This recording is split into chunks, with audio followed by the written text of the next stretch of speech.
Hi everyone, this is Yevhen Jr. from Appliance Fix Lab. We're happy to announce that in addition to Winnipeg branch, we also opened a brand new branch in Toronto. It's actually happened at the beginning of this summer. We're located at 186 Lakeshore Drive, Unit 2, and now open for the customers. Today in this video I'm gonna show you how to repair Moffat commercial oven when it was completely dead. We'll go through it step by step and see what we can do. And right now, let's grab the tools from our brand new office and go to the order.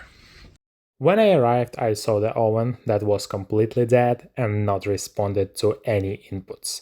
Before starting the service, it is important to disconnect the unit from the power supply.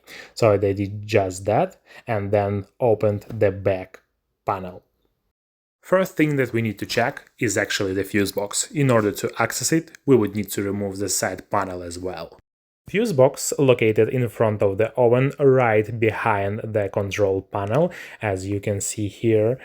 So we would need to take out the fuses and check if they're blown.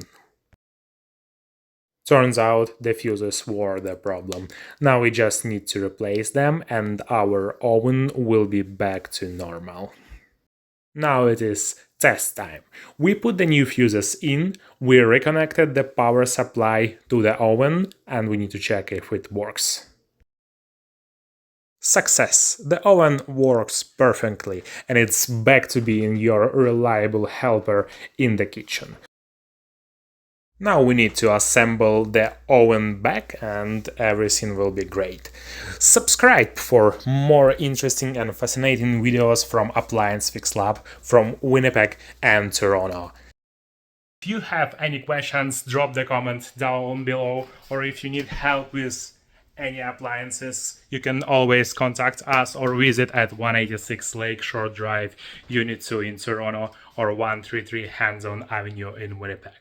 Together we can fix any problem.